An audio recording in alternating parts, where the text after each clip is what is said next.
2021년 5월 2일 우리 교회 주일 예배를 하나님 앞에 마음을 정돈하고 드립니다.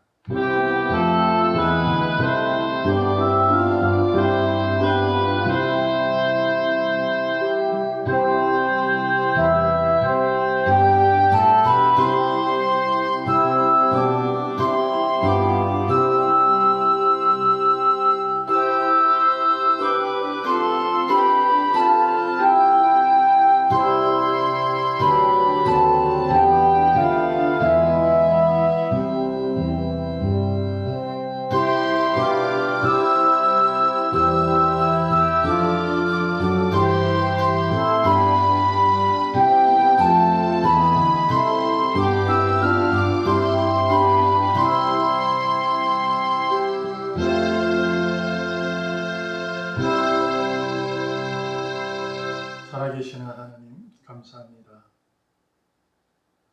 변함없는 이 땅의 삶을 살아갈 때 의로운 손으로 붙잡아 주시고 우리의 마음을 성령께서 가득 채우시사 새롭게 하여 오늘도 사랑으로 이끌어 가심을 믿습니다. 주님 앞에 더욱더 마음의 간절함을 가지고 무릎 꿇고 겸손히 순종하는 기쁨으로 나아가기를 소망합니다. 이 시간 복되게 하시고 하나님의 영광을 위해서 예배하는 우리 모두에게 하나님의 평강과 위로가 가득하기를 소망합니다. 살아계시는 예수님의 이름으로 감사하며 기도합니다. 아멘. 사도신경으로 신앙을 고백하겠습니다. 전능하사 천지를 만드신 하나님 아버지를 내가 믿사오며 그 외아들 우리 주 예수 그리스도를 믿사오니 이는 성령으로 잉태하사 동정녀 마리에게 나시고 본디오 빌라도에게 고난을 받으사 십자가에 못 박혀 죽으시고 장사한 지 사흘 만에 죽은 자 가운데서 다시 살아나시고 하늘에 오르사 전능하신 하나님 우편에 앉아 계시다가 저리로서 산 자와 죽은 자를 심판하러 오시리라. 성령을 믿사오며 거룩한 공회와 성도가 서로 교통하는 것과 죄를 사하여 주시는 것과 몸이 다시 사는 것과 영원히 사는 것을 믿사옵나이다. 아멘. 찬송가 446장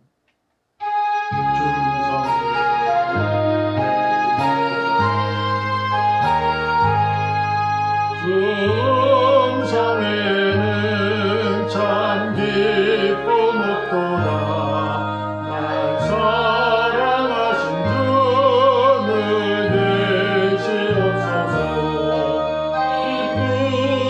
기쁘도다 항상 기쁘도다.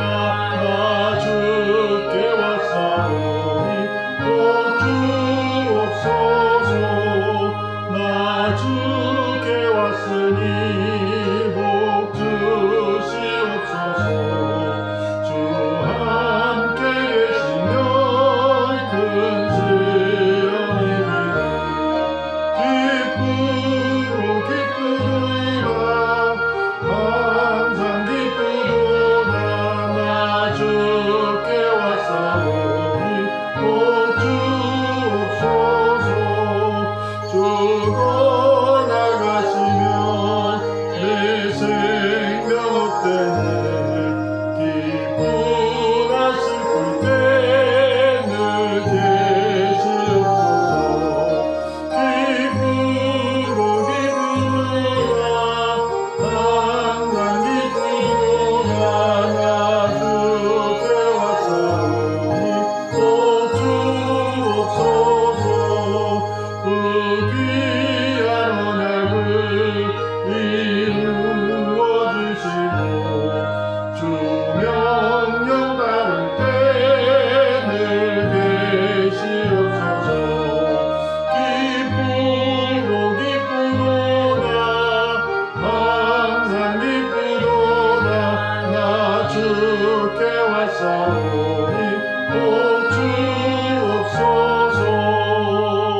22장 31절에서 34절.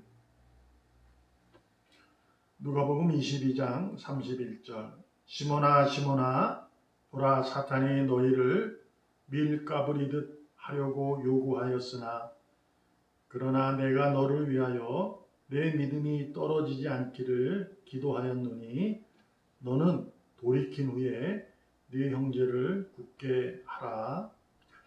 그가 말하여 주여 내가 주와 함께 오게도 죽는 데에도 가기를 각오하였나이다. 이르시되 베드로야 내가 네게 말하노니 오늘 닭 울기 전에 네가 3번 나를 모른다고 부인하리라 하시니라. 아멘. 너는 돌이킨 후에. 먼저 알려드립니다. 3주 연장에 대해서 저희도 연장을 하는 것으로 공지했고요. 그래서 여러분도 마음을 잘 다짐하시고 주님 앞에 두는 그 마음 올곧하기를 부탁을 드립니다. 특별히 사람들의 세상에 들려지는 기에 그 소리에 기울이지 마시고 주님의 음성을 기쁘다고 고백한 찬양처럼 주의 음성을 들으시기를 바랍니다. 그래서 3주 연장을 하지만 단 좀 나아지고 이러면은 제가 다시금 고지해서 예배, 현장 예배로 드려질지도 있으니까 여러분 믿음 잃어버리지 마시고 늘 준비한 모습으로 있었으면 좋겠어요. 그 기준은 제가 이렇게 나름대로 정하겠습니다. 어찌됐든 3주 연장이지만 제 판단에 의해서 예배를 드릴 수 있다라는 것을 잊지 않았으면 좋겠습니다. 그리고 공지한 것처럼 23일, 5월 23일 넷째 주일은 성령 강림절로 저희가 감사 예배로 드립니다. 잊지 마시고 늘 성령님께 감사하면서 그분이 아니었다면 우리는 지금 이렇게 주의 이름을 부르고 다시 오실 주님을 기다리며 소망하며 살아갈 수가 없죠. 그만큼 기쁜 날입니다. 감사하는 마음을 가졌으면 좋겠습니다. 너는 돌이킨 후에. 오늘 우리는 이미 잘 아는 베드로가 예수님을 배반하는 그 사실을 예수님께서 예언한 내용입니다. 고난의 메시지를 던지시고 그리고 나서 베드로에 대해서 이제 너는 이럴 것이다. 닭 울기 전에 나를 3번이나 모른다 할 것이다 라는 예언을 한 내용입니다.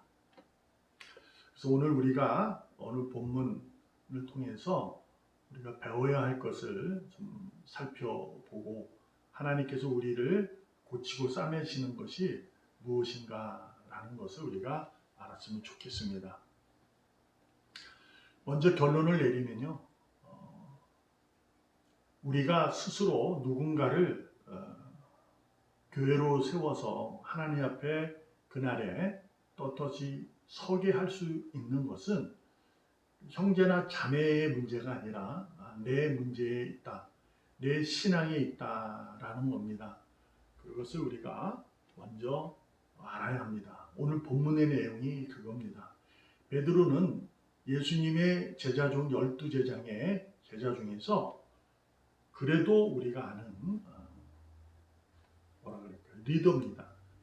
제자들 중에서 제자, 수제자 이렇게 얘기했잖아요. 그만큼 예수님에 대한 열정적이고 대단히 예수님을 따르는 그러한 인물이었습니다. 오늘 본문 속에도 있지만 나는 주님과 함께 감옥에도 갈 것이고 죽을 수도 있습니다. 라는 각오를 그는 서슴없이 이렇게 주님 앞에 얘기하는, 고백하는 부분이 있거든요. 그럼에도 불구하고 예수님께서 이제 너는 나를 모른다 할 거야. 이렇게 이제 얘기를 예언을 한 부분 속에서 우리가 신앙의 내용이 우리가 살아가면서 중요한 것이 뭐고, 내가 내 형제와 내 자매를 교회로 떳떳이 하나님 앞에 서게 할 수 있는 부분이 무엇일까라는 것은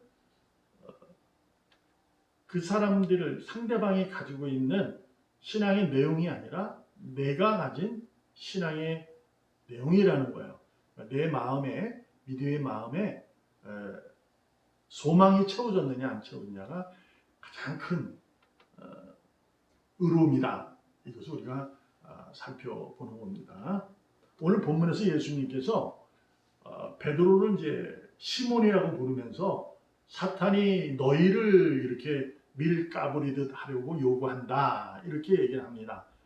그러니까 시몬이라고 부른 것은 그가 제자들 12제자 중에 머리, 그러니까 수제자이기 때문에 부르고 너희를 한 거죠. 그러니까 너희를 하는 건 12제자 모두를 얘기하고 있는 겁니다. 그 중에서 사탄이 너희를 밀가부리듯 늘 이렇게 넘어지게, 믿음이 넘어지도록, 믿음으로 인해서 넘어지고 엎어지고 쓰러지도록 요구한다라는 거죠. 우리가 이 요구한다는 개념을 우리가 어디서 이해를 해야 되냐면 욥을 이해하면 됩니다. 하나님의 천상회의에 사탄도 참여를 하거든요. 그래서 거기서 욥에게 이제 하나님의 간청을 하잖아요. 그런 내용으로 이해하면 되는 거예요. 그러니까 어떤 것이냐, 이것을 요구하지만 우리 입장에서 이해를 해보면 우리의 믿음을 넘어뜨리기 위해서 우리에게 공격한다는 거예요. 삶의 내용으로 우리의 모든 것, 염려, 걱정, 불안, 불평 이런 걸 통해서 우리를 넘어뜨려야 한다, 이렇게 이제 얘기하는 거죠. 중요한 게 뭐냐면 이 공격이 그날까지라는 거예요. 예수님이 다시 오실 그날까지 계속 공격을 하는 거예요. 근데 감사한 게 뭐냐, 32절에 보면 내가 너를 위하여, 이때는 이제 베드로를 지칭하고 있어요. 내 믿음이 떨어지지 않기를 기도한다. 물론 이제 너희를 사탄이 밀가부리듯이 요구하지만 너희를 위해서 기도하는 건 내가 중보한다, 이 말씀이에요. 그런데 여기서 베드로를 딱 지칭한 것은 오늘 베드로가 이제 배반을 할 것이라는 것을 이제 예언하기 위해서 지칭하는 내용인데, 우리가 여기서 배울 게 뭐냐면 내 믿음이 떨어지지 않기를 기도한다, 이렇게 얘기하는 거예요. 무슨 얘기냐, 지금도 여러분과 제가 사탄이 공격을 해도 주님은 우리를 중보하고 계시는 거예요. 우리를 붙잡고 계시고 우리를 놓지 않고 계신다. 그분의 사랑으로 나를 늘 붙잡고 계시는 거예요. 그런데 뭐라고 얘기하냐면 기도한다. 그러니 너는 돌이킨 후에 내 형제를 굳게 하라. 이렇게 말씀하시는 내용을 우리가 잘 이해를 하셔야 돼요. 너는 돌이킨 후에 내 형제를 굳게 하라. 쉽게 이해하면 이렇게 이해할 수 있는 거예요. 내 믿음이 떨어지지 않길 내가 붙잡고 있는데 너는 나를 34절에 가서 모른다 부인할 거야. 이것을 네가 할 거니까 너는 돌이키고 회개한 후에 네 형제를 살펴라. 이렇게 이해가 첫 번째예요. 가장 쉽게 이해할 수 있는 거예요. 근데 이게 어떤 의미가, 큰 의미가 있냐면요, 여러분과 제가 신앙이라는 걸 가지고 우리가 삶을 살아가면 모든 세상 속에 일어나는 사실과 사건으로 어려움을 겪게 됩니다. 힘듦을 겪게 돼요. 그러나 그 어려움과 힘듦 가운데서도 주님께서는 우리가 하나님 나라의 백성이라는 것을 확인시켜줘서 늘 우리를 위해서 하나님 앞에, 아버지 앞에 그리스도로서 중보하시는 거예요. 아니, 아버지 기다려주세요. 제가 살펴볼게요. 이렇게 계속 하는 거예요. 그런데도 뭐 하느냐? 우리는 넘어진다는 거죠. 힘들어지고 어려워짐이 있는 거예요. 내가 예수님을 찬양하고 주일마다 예배를 드리고 하도 우리는 생활 속에서는 그 염려의, 생활의 염려가 사라지지 않아요. 그 염려가 있게 됩니다. 그런데 이 염려가 있는 것에 대해서 주님이 말씀하시는 것은 돌이켜라 이렇게 얘기하는 거거든요. 그러니까 우리가 이 염려를 사라지게 해야 돼요. 사라지게. 근데 염려가 사라지느냐? 안 사라져요. 왜 안 사라지냐? 보면 33절에 베드로가 이렇게 얘기해요. 내가 주와 함께 오게도 가고 죽는 데에도 가기를 각오합니다. 이렇게 오게를 부리는 거죠. 나는 개의치 않아요. 나는 주님과 함께라면 어디든 가겠습니다. 그것이 설령 죽는 데라도 가겠습니다. 이 각오를 부리는 거예요. 근데 각오하는 거죠. 근데 이게 우리는 알잖아요. 이미 베드로는 도망갔잖아요. 부인하고. 그러니까 이거 각오가 이게 아니구나. 그런데 이것을 어떻게 이해를 되냐면 여러분과 제가 신앙을 가지면 생활 속에 있는 염려와 걱정, 불안들이 사라질 거라고 이해를 해요. 주님이 중보하시니까. 근데 그건 안 사라져요. 주님이 기도를 해도 하나님 아버지에게 저 아들을, 저 딸을, 저 김장남 목사가 지금 힘든 부분을 하나님 잘못한 분 용서해 주세요. 그가 용서해 주세요. 라고 중보하신 거예요. 그러면 하나님 아버지는 뭐 하는 거예요? 알았다. 너의 의에 내가 그가 김장남 목사가 형편없어도 내가 그를 붙들고 있겠다. 내 약속으로 그를 하나님 나라에 입성시킬 것이다. 라는 약속을 해주시는 거지 내가 가진 그 힘든 부분을 없애주는 것이 결코 아닌 거예요. 이것이 우리가 착각하는 내용이에요. 신앙을 가지고 살아갈 때 착각하는 겁니다. 그래서 어떻게 합니까? 34절에 베드로야 내가 네게 말한다. 오늘 닭 울기 전에 너는 나를 3번이나 모른다고 부인할 거야. 이렇게 얘기를 하는 거예요. 아니 생각을 해봐요. 나는 오기도 갈 수 있고 죽음에도 갑니다. 라고 하는데 예수님께서 그를 다독이는 거죠. 위로하시는 거예요. 너는 나를 부인할 거야. 그래 너는 죽일 놈이야. 이렇게 말씀은 안 하셨어요. 그래 난 부인할 거다. 너는 나를 모른다 할 거다. 너는 나를 배신할 거다. 너는 신앙을 실패할 거야. 이렇게 얘기합니다. 그러니까 우리가 삶을 살아가면서 아무리 신앙을 가져도 우리가 삶의 내용 때문에 아내 때문에 남편 때문에 자녀 때문에 그리고 내가 있는 그 자리 돈을 벌 수 있는 자리나 그러한 곳에 서서도 우리는 신앙으로는 모든 것이 다 술술술 이렇게 풀릴 수 있을 거라고 이해를 하지만 그렇지 않다는 거예요. 하나님은 우리를 붙잡고 계시는 건 주님의 중보하심인데 뭐냐? 아버지 그래도 우리 아들이에요. 이렇게 하니까 그래 내가 붙들고 있을게. 이렇게 하는 거예요. 그것만 하는 거예요. 그러니까 내가 가진 그 힘든 부분 이런 것을 처리해 주시는 분이 아니에요. 근데 우리가 하나님 앞에 우리가 물론 간절함 속에서 내 아픔을 내 억울함을 풀어주세요라고 기도 간구하는 부분이 있잖아요. 그것을 하지 말라는 것이 아니에요. 왜냐? 돌이킨다는 내용이 성경에 많이 등장하는데 하나님이 돌이킴이 있어요. 출애굽 2장 23절에 보면 여러 해 후에 애굽 왕은 죽었고 이스라엘 자손은 고된 노동으로 말미암아 탄식하며 부르짖으니 그 고된 노동으로 말미암아 부르짖는 소리가 하나님께 상달된지라 라는 거죠. 이것이 이제 우리가 아는 아브라함의 후손이 애굽에 이제 노예 생활을 하게 된 것은 하나님의 작정 속에 있었던 거예요. 그래서 그들은 그곳에서 400년을 노예 생활을 하게 됩니다. 근데 노예 생활을 할 때 그들은 노예 생활을 400년이나 하게 되면 그저 그런 거예요. 나는 그냥 노예구나. 이렇게. 그냥 인생에 대해서 그냥 나는 그런 사람이구나 라고 살아가는 거예요. 근데 오늘 본문에 뭐라고 되어 있냐면 애굽 왕은 죽었다. 이것은 어떤 의미냐?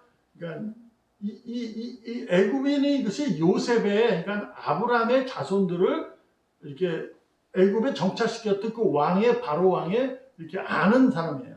그러니까 이 이스라엘 백성은 그런 민족이다. 그러니 우리가 돌봐야 된다. 요셉의 그 능력을 보고 돌봐야 된다 하는 아는 왕이 있었는데 그 왕이 죽어버린 거예요. 그러니까 다른 왕이 서서 이제는 그들에게 더 큰 노동, 더 많은 노동을 시키게 된 거죠. 그러다 보니 너무 힘드니까 노예로 사는 것이 너무 힘들다 보니까 부르짖게 된 거예요. 하나님 앞에. 아, 너무 힘들어요. 이제 왜냐? 너무 힘드니까 생각이 난 거예요. 아, 하나님이 우리를 보호자지. 그래서 부르짖게 되는 겁니다. 그때 24절, 25절에 보면 하나님이 그들의 고통 소리를 들으시고 하나님이 아브라함과 이삭과 야곱에게 세운 그의 언약을 기억하사. 그러니까 부르짖는 소리에 그들의 노동하는 그 힘듦을 사라지게 한 것이 아니라 약속을 기억하셨다는 거예요. 돌이켰다는 거죠. 그러니까 그들이 힘든 부분을 하나님께 고백을 하니까 하나님은 그들의 노동을 사라지게 않고 노예로 살게 놔둔 것이 아니라 약속을 기억하신 거예요. 내가 너희를 붙잡아 나는 너의 하나님, 너는 내 백성이 될 것이야. 이 약속을 기억하셨다 이거예요. 하나님께서. 좀 이제 하나님이 어찌 그럴 수 있냐 했지만 이것은 이제 모세가 이제 쓴 거잖아요. 그러다 보니 이제 인간의 모습으로 하나님을 이해를 하고 의인화시켜서 한 부분이에요. 그러니까 하나님께서도 그 돌이킨 거예요. 아, 그래 하고 듣고 25절에 하나님이 이스라엘 자손을 돌보셨고 하나님이 그들을 기억하셨더라. 이렇게 해서 돌보신 거죠. 근데 이 돌보신 우리가 뭐냐면 그들을 애굽에서 건져내시는 거예요. 고된 노동에서 건져내신 거죠. 쉽게 얘기하면. 근데 우리가 알잖아요. 모세를 통해서 그들의 애굽의 노예로 건져내셨지만 그들은 광야에서 수많은 어려움을 겪게 돼요. 그러니까 인간적인 모습으로 이것이 해결된 줄 알지만 아닌 거예요. 그러니까 우리도 마찬가지인 거예요. 지금의 내 억울함이, 내 힘든 부분이 하나님이 간절히 간구하는 것은 하나님이 그 뭐라 하지 않아요. 그거는 신앙이에요. 내가 믿는 신에게 그 능력을 빌어 내 아픔이나 이런 걸 해결해 달라고 구하는 거예요. 당연해요. 근데 하나님은 그거를 다 들으시고 기억하시는 거예요. 그래, 넌 내 아들이지, 넌 내 딸이지. 그리고 나서 그를 붙잡아 놓지 않는 거죠. 뭘까요? 그것이 바로 너는 내 백성이다 이거예요. 그러니까 주님의 밧줄로 꽁꽁 묶어버리는 거예요. 그분의 사랑으로 꽉 묶어요. 약속으로 꽉 묶는 거예요. 그래, 나는 변하지 않아. 두려워하지 말아라. 이렇게 된 거예요. 왜요? 그래도 광야인데, 그래도 광야에서 살아야 돼요. 광야는 황량한 거예요. 주님은 어떻게 불기둥, 구름기둥, 만나와 메추라기로 전쟁에서 승리하는 모습으로 40년을 끌고 가잖아요. 그들이 너무 힘들어서 돌아가려고 했던 그 부분이 너무 많잖아요. 또 그거 해결했어요. 가나안 땅에 들어가는데 약속의 땅. 거기는 또 평안했어요? 안 그렇잖아요. 거기 들어갈 때 전쟁을 치러야 돼요. 그 거짐을 다 죽여야 돼요. 전쟁을 치러보지도 못한 민족들인데. 그런데 들어가서 전쟁 치르고 또한 타협하다가 그들의 가시가 되어서 그것이 늘 삶이 어렵고 힘든 가시 옆구리를 찌르게 됐잖아요. 어떤 의미를 갖고 있는 거냐면 신앙을 가지면 어렵다는 부분을 말씀드리고 싶은 것이 아니라 하나님과 우리의 관계는 그분이 나를 십자가의 사랑으로 나를 용서하시고 죄인에서 의인으로 만드신 그 사실을, 그 약속을 하나님은 지키시겠다는 거예요. 그럼 우리가 의인이 된 거거든요. 의인이 됐어도 우리는 지금 이 땅에 있어요. 이것이 애굽일 수 있고 광야일 수 있고 가나안일 수도 있어요. 근데 그랬을 때 우리가 자주 사용하는 광야라고 이해를 하는 거예요. 광야 생활을 할 때 힘들어요. 그러면서 뭘 해야 돼요? 신앙은 오기 부리는 거 아니에요. 나 힘드니까 주님이면 무조건 이겨. 근데 우리 솔직히 못 이겨요. 인간은 이길 수가 없어요. 그냥 다짐만 하는 거지 못합니다. 오기도 가고 죽음에도 갈 수 있어요. 그렇게 하지 못한다니까요. 인간은 질 수밖에 없는 동물이에요. 엄밀히 얘기하면 그냥 동물 같은 거예요. 그런데 인간이기 때문에 생각을 하고 욕망도 있지만 욕심도 있어 욕망으로 발전하는 절제도 하고 인내하고 충성하는 것이 인간이거든요. 그 모습으로 하나님은 나를 지금도 고치시는 거예요. 맞아, 너는 내 아들이야. 그렇지만 너는 내가 너를 온전한 사람으로 만들기 위해 오늘도 나는 너를 고치는 거야 라는 거죠. 그 고침을 받고 그분이 싸매심을 받는 것을 치료하는 부분 속에서 나는 어떻게 해야 되냐? 겸손히 순종하셔야 돼요. 십자가 사랑의 유대인처럼 거리낌이다. 그러니까 수치스럽다는 거죠. 부끄럽다. 헬라인들은 당시에 아는 것이 능력이었고 아는 것이 최고 힘이었어요. 그래서 미련하다고 얘기해서 십자가의 죽음을. 그러나 우리는 알잖아요. 십자가는 하나님의 능력이었습니다. 그러니 우리는 어떻게 했냐? 그 세상 속에서 들려지는 것에 내가 세상에서 당하는 그 억울함에 마음이 흔들리는 것이 아니라 십자가의 사랑 앞에 나는 오늘도 다시금 무릎을 꿇는 겸손한 순종하는 거예요. 그것이 바로 돌이키는 거죠. 돌이킨 후 그것은 이미 우리가 얘기했듯이 회개라고 이해할 수 있는 거예요. 회개하는 자가 돼요. 그럼 내가 잘못했습니다. 이것을 말하는 거잖아요. 근데 이 잘못을 했는데 뭘 잘못했냐는 거죠. 하나님을 잊었다는 거죠. 십자가 사랑 앞에서 벗어났다는 거예요. 그 다시 돌아온다는 얘기예요. 하나님 앞에 돌아오겠다. 십자가 사랑 앞에 내가 무릎을 꿇겠다. 처음에 주님을 만났을 때 무릎 꿇었던 그 마음, 첫사랑의 마음으로 돌아가는 거예요. 그 마음이 되었을 때 하나님은 나를 주님이 그 밧줄로 꽁꽁 묶어서 어떻게 하냐? 이끌고 가시는 거예요. 나를 끌고 가셔요. 다시금 말씀드립니다. 끌고 가시는데 어떻게 한다고요? 쓴물이 있다고요. 밤에는 춥다고요. 낮에는 더워요. 느닷없이 갑자기 거주민이 공격을 해요. 사탄의 공격이 계속 들어요. 근데 주님은 나를 중보하시니까 끌고 가시는 거예요. 약속하는 거예요. 그러므로 우리는 그러한 상황 속에서 우리가 무엇을 해야 되냐? 늘 하나님의 음성을 들으셔야 돼요. 세상의 음성을 듣고 사람의 음성을 듣고 불신자들의 얘기를 들으면서 내가 염려하고 걱정하는 것은 엄밀히 얘기하면 잘못이에요. 그건 신앙이 아닌 거죠. 그러나 우리는 인간이기 때문에 들을 수밖에 없어요. 듣고 힘들어요. 억울하고.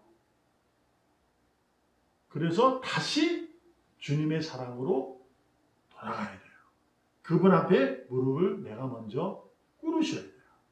주님, 나는 못합니다. 주님이 하실 수 있네요. 라는 거죠. 말씀드렸다시피 형제 자매를 교회로 세워서 하나님 앞에 그날 떳떳이 서게 할 수 있는 것은 나부터 고쳐야 된다는 거죠. 내가 돌이킨 후에 세워지는 거예요. 나부터 시작하는 거예요. 부흥이라는 것은 나부터 있어요. 우리가 남의 잘못을, 남의 신앙의 내용이 어떻다 저떻다 말하기 전에 나부터 십자가 사랑 낮아지셔야 돼요. 그래서 우리가 있는 곳이 광야이든 지금 우리 교회, 우리 삶 가운데서 형제 자매 모두에게 하나님의 떳떳이 설 수 있도록 그들에게 선한 영향력을 끼쳐야 돼요. 내가 짐을 먼저 져야 서로 같이 짐을 질 수 있는 거예요. 나는 짐을 안 지겠다. 너 잘못했다. 너 그렇게 하면 안 되지. 라고 하다 보면 둘 다 넘어져요. 오늘도 여러분과 저는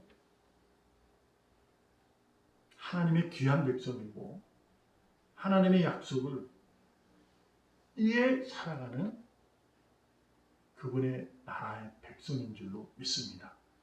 가장 존귀하게 여기시고 기뻐하십니다. 그러나 우리에게 요구하시는 것은 힘들지, 그렇지, 근데 나는 너를 놓지 않을 거야. 약속한다. 그러니 그 힘든 부분 속에서 말씀으로 강하고 담대하게 두려워하지 말고 이겨내라 라고 하십니다.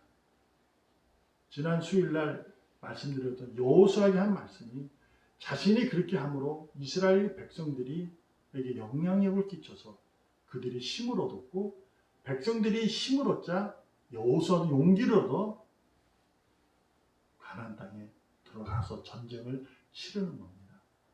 우리 모두는 서로의 짐을 같이 져야 하는데 가장 먼저 내가 내 짐을 먼저 져야 될 줄로 믿습니다.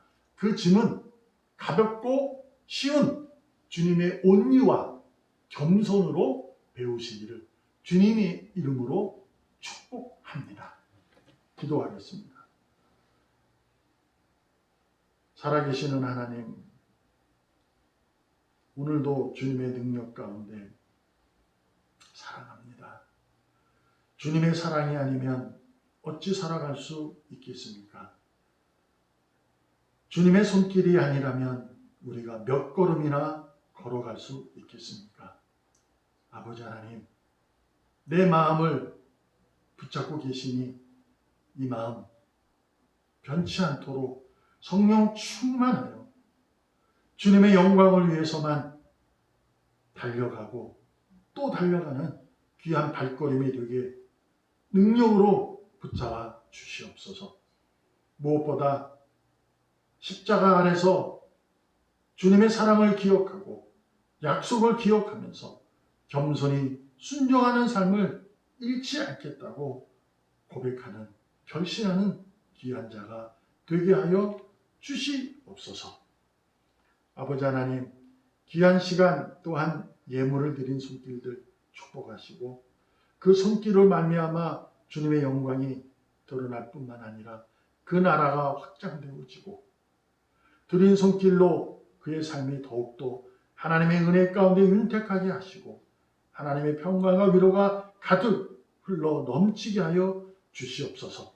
또한 마음에 소원을 두고 드려오니 그 소원을 일일이 주님께서 개입하시고 간섭하시고 응답하시사 주님의 영광을 드러낼 수 있도록 그의 삶을 사랑으로 붙잡아 주시옵소서. 살아계시는 예수님의 이름으로 감사하며 기도합니다. 아멘. 1장 찬송하고 축도함으로 예배 마칩니다.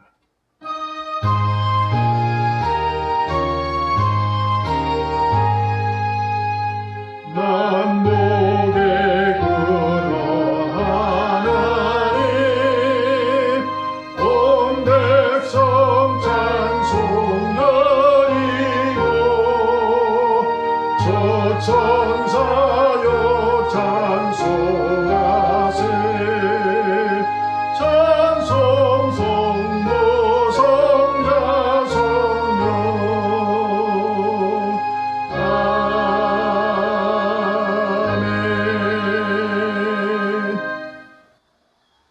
우리 주 예수 그리스도의 크신 은혜와 하나님 아버지의 극진하신 사랑과 오늘도 변함없이 역사하시는 성령님의 내주 충만 교통 임재하시니 오늘도 십자가 아래에 더 겸손히 낮아지기를 결심하는 귀한 종 그들 머리 위에 그들이 섬기는 가정 그리고 직장 사업장 우리 교회 위에 지금으로부터 영원까지 함께 있을지어다.